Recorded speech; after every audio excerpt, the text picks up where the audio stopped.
तुम्हीच सांगितलं शेतकऱ्याचा सातबारा कोरा करू, ही केवळ निवडणुकीमार्फत मतं घेण्यासाठी घोषणा होती, हे आता काही लपून राहिलेलं नाही. हे महायुती सरकारने जाहीर केलेली कर्जमाफी म्हणजे हे महापापच होतं शेतकऱ्यांसाठी. अटी शर्तीच्या जंजाळात अडकवणारी आणि दिशाभूल करणारी योजना आहे, हे आता सत्ताधाऱ्यांनी पण कबूल केला. आत्ता भाषण करताना त्यांचे विचार व्यक्त करताना म्हणजे याचा अर्थ स्पष्ट आहे की ही फसवी आहे, हे आता लपून राहिलेलं नाही, हे कुठेही लपवण्याची गरज नाही.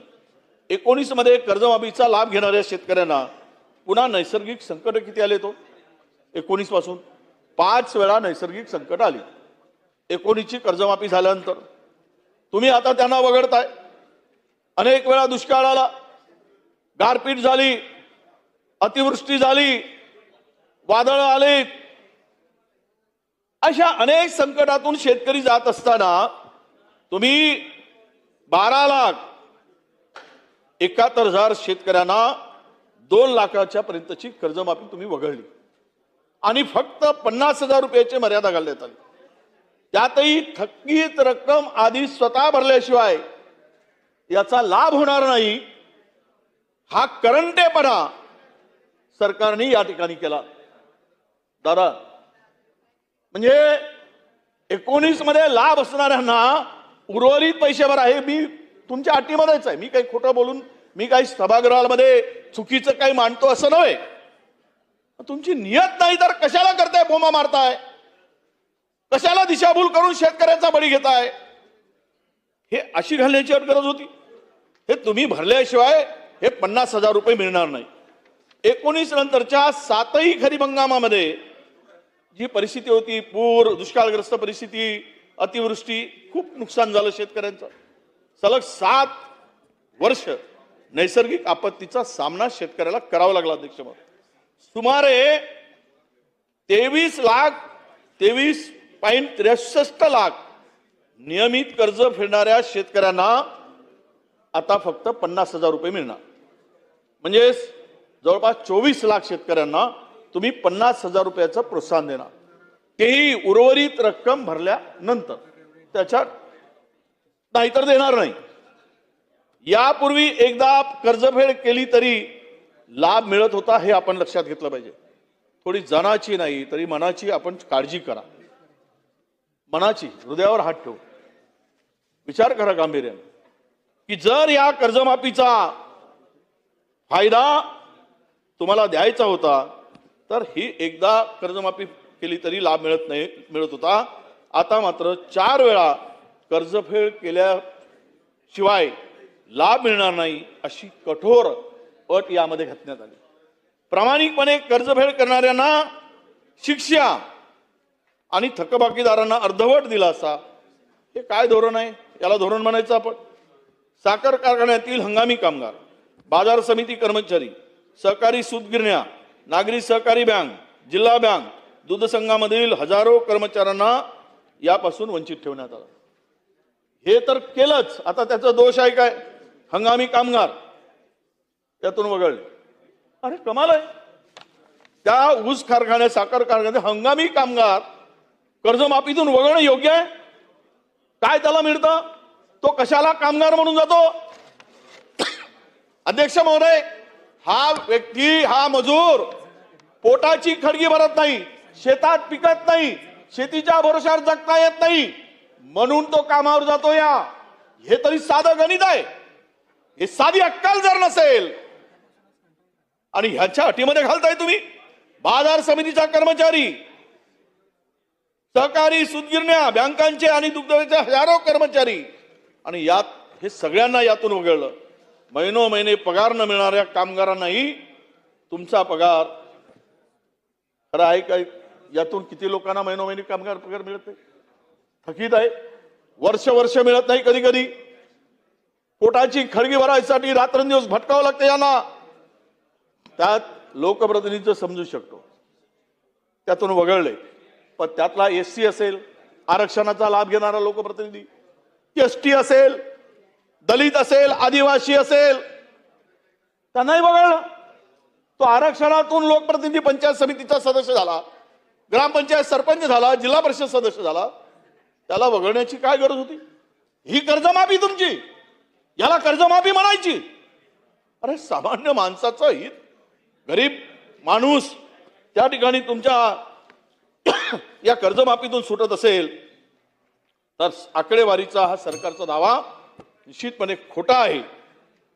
2019च्या कर्जमाफीच्या तुलनेमध्ये कमी अटी असूनही 32,37,000 एवढ्या शेतकऱ्यांना लाभ मिळाला आणि खर्च झाला होता 20,497 कोटी रुपये. 2017च्या कर्जमाफीत 44.4 लाख शेतकऱ्यांना लाभ देऊन 18,500 कोटी रुपये खर्च झाला. अध्यक्ष महोदय, मग यापेक्षा अधिक जाचक अटी असताना यावेळी 56 लाख शेतकऱ्यांना लाभ आणि तब्बल 36,000 कोटी रुपयाचा दावा कशाच्या आधारावर आहे? किती दिशाभूल करताय तुम्ही, किती खोटं बोलताय तुम्ही, किती असत्य मांडताय तुम्ही? हा दावा, हा वास्तव हे खरं उतरेल का? ही कर्जमाफी नाही, हे कर्जमाफीच्या नावावर शेतकऱ्याची फसवणूक आहे, ही शेतकऱ्यांची दिशाभूल आहे, असं आमचं स्पष्ट मत आहे अध्यक्ष महोदय. म्हणून आज आपण ज्यांच्या या फसव्या घोषणा आता बंद करून आमची मागणी आहे या निमित्तानं की सरसकट कर्जमाफी शेतकऱ्यांना दिली पाहिजेत. ही मागणी आपण मान्य करावी. या अटी आणि शर्ती यातून काढाव्यात. ज्यांचे फार्मर आय डी नाही, किती टक्के शेतकरी आहेत आपण मंत्री महोदय सांगावं. अजूनही 2023 पासून ज्यांच्या फार्मर आय डी झाल्या नाही ते शेतकरी नाही, त्यांना वंचित ठेवलाय. आता ही चूक कोणाची? तुम्ही किती बळी घेणार आहात शेतकऱ्यांचा? तुम्हाला शेतकऱ्यांचा बळी घेण्याचं ठरवलं आहे का तुम्ही? मेला तरी बेहतर. जमिनी बडकावून रस्ते बांधण्याचं काम सुरू आहे. समृद्धी मार्ग, अमुक मार्ग, काल तर गडचिरोली जिल्हा पुन्हा बेरेजचे राग करण्याचं काम सुरू झालेलं आहे. उद्योगाच्या नावाखाली 3-3 दिवस गडचिरोली चंद्रपूरचा शेतकरी रस्त्यावर उतरून लढतोय, माझ्या जमीन मी देणार नाही म्हणून. सुपीक जमिनी स्टील प्लांटच्या नावाखाली, स्टील हबच्या नावाखाली शेतकऱ्यांचा विरोध असताना जबरदस्तीनं भडकवताय. म्हणजे इकडूनही जमीन काढून घ्यायची, असलेल्या जमिनीवरचं कर्ज त्याला कर्जमाफीतून मुक्त, त्याला फायदा होऊ द्यायचा नाही. शेतकऱ्यांनी बैलबंडी घेऊन, बैलगाडी घेऊन 3-3 दिवस मुक्काम ठोकला. त्यांचे अश्रू तुम्हाला कळत नाही? तुम्ही ते रद्द करण्याच्या ऐवजी स्थगिती देतात. तिथे कवडी मोल भावाने जमिनी घेण्याचं काम सुरू आहे. तो जिल्हा उद्ध्वस्त होईल. उद्योगामध्ये काय देत आहे? जमिनी घेतल्यानंतर एक नोकरी देणार. तो कारखान्यामध्ये कच्चा माल सापडतोय तोपर्यंत ती नोकरी राहील. हे कारखाने कधी बंद पडतील याचा नेम नाही. जमीनही गेली, नोकरी गेली. कसा जगेल तो माणूस? शेतकरी कसा जगणार आहे? ओडिसामध्ये, रायपूरमध्ये हे सुरजागडची खाण सुरू होण्यापूर्वी जवळपास 69 कारखाने बंद झाले. 69 कारखान्यातून 23,000 कुटुंब उद्ध्वस्त झाले. 23,000 जमिनी गेल्या, कारखाने बंद पडल्यामुळे नोकरी गेली.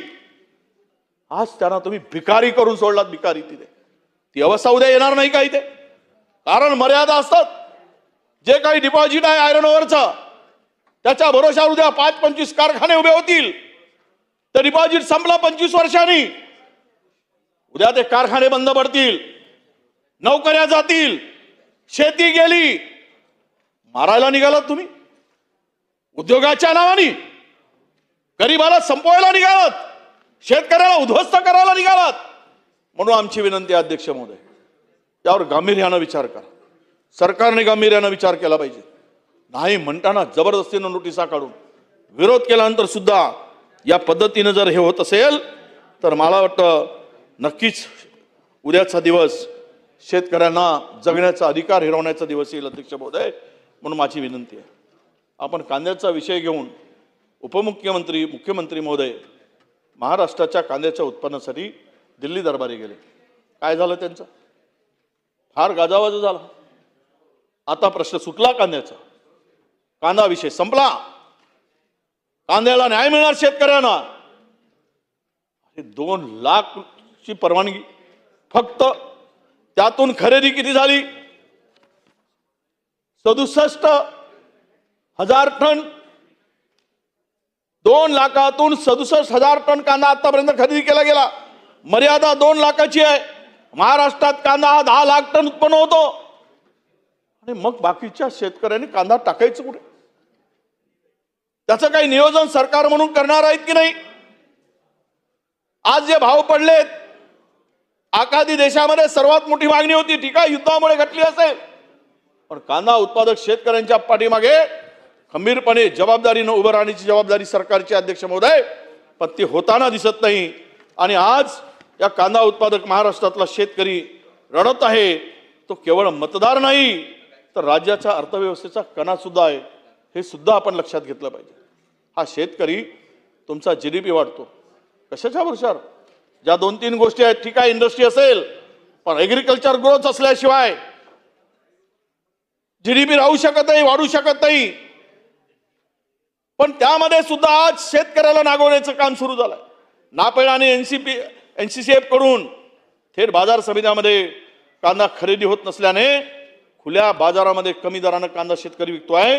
त्याच्या डोळ्यातले अश्रू थांबवण्याचं काम आपण कराल, अशी मला आपल्या सगळ्यांना या निमित्तानं विनंती आहे. अध्यक्ष महोदय, सभागृहाला विनंती आहे, मंत्री महोदयांना विनंती आहे.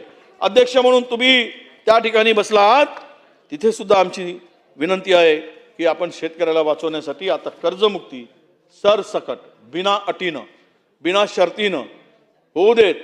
जेवढा काही भार पडेल तेवढा. नाहीतरी कर्जबाजारी झालेला आहे महाराष्ट्र, उद्ध्वस्त झाला आहे महाराष्ट्र. आज कर्ज 10,000 कोटीच्या 10 लाख कोटीच्या घरात गेलाय. कोणासाठी? रस्ते बांधण्यासाठी. ज्या रस्त्यानं जाणारा शेतकरी जिवंत नसेल तर तो रस्ता कोणत्या कामाचा आहे? त्या रस्त्याचा उपयोग काय आहे? रस्त्यावर खर्च, इन्फ्रास्ट्रक्चरवर खर्च केलाच पाहिजेत.